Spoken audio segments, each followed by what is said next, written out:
Hey there. Okay, so yesterday I was late. Today I'm early, but hey, it's 5 o'clock somewhere. So here we go. Welcome to the Daily Regulated.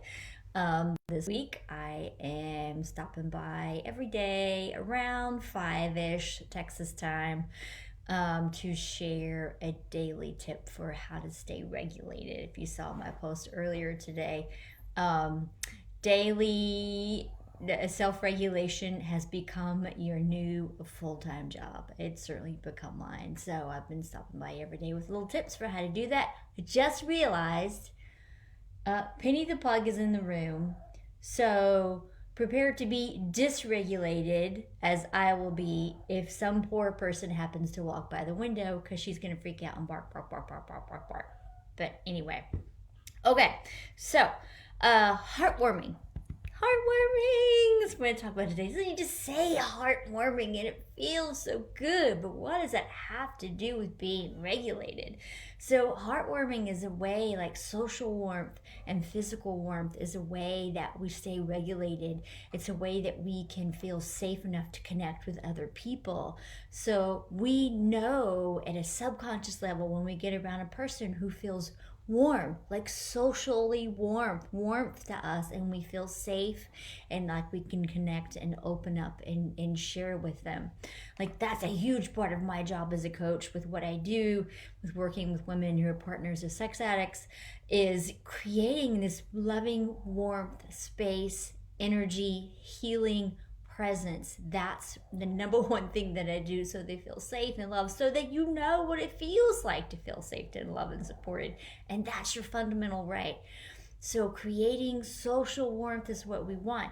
And our brains and our nervous systems are constantly assessing, right? Like the people that we're around and we're looking for cues of safety through eye contact, smiles. Remember I was talking yesterday, like there's a connection between with your vagus nerve and your muscles in your face and in your gut. And like when you connect with someone who's smiling and open and warm, like your whole body responds to that. And we crave social warmth, okay? So we're quarantined right now. So on one level, like right now, there's so many people and animals in my house.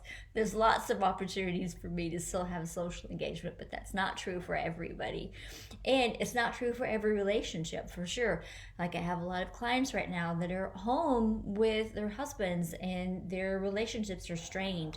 And so even though they're with someone all the time, they're missing that social warmth. So again, in this wonderful book here, Polyvagal Theory in Therapy by Deb Danish, she talks about like when we're missing that social warmth, we start to create physical warmth, because physical warmth it will simulate that feeling, and it helps make us feel safe and connected even in the absence of actual real social warmth and connection.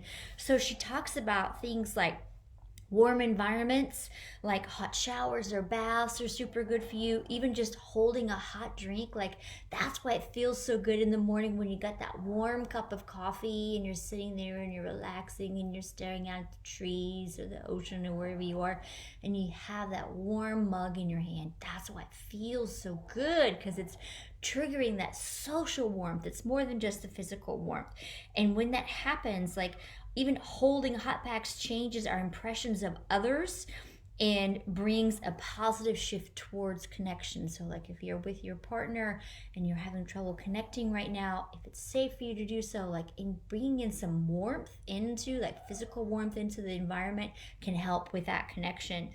And the other thing is, she talks about like we will incorporate warmth when we're missing social warmth. We will incorporate physical warmth like without thinking about it, like it is an unconscious choice. So when we can bring intentionality into that, then it becomes even more powerful. So she says, like I said, holding a hot cup of tea, it increases your physiological experience of warmth, or wrapping up in a cozy blanket, right? Oh, like I have them all over the house. Oh, there's one of the dogs. There goes Penny. Oh, there's people jogging by. Heaven forbid. It's the end of the world.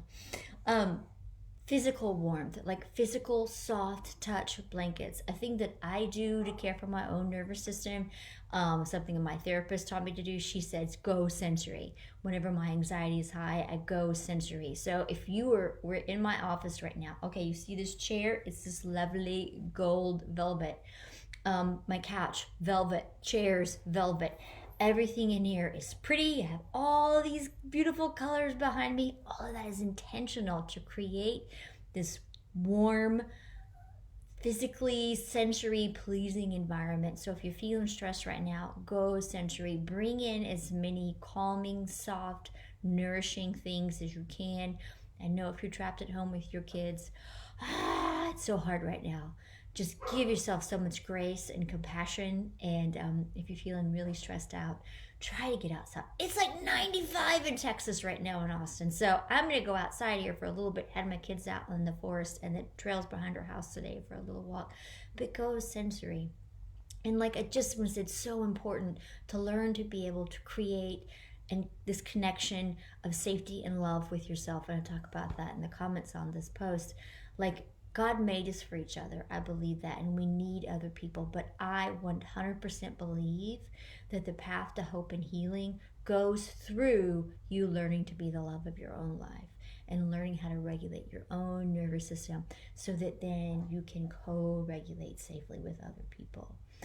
Okay, that's all we're going to talk about today before the dogs start barking again. Heartwarming. Let's all practice heartwarming for the next few days, okay? Love you all. See you soon.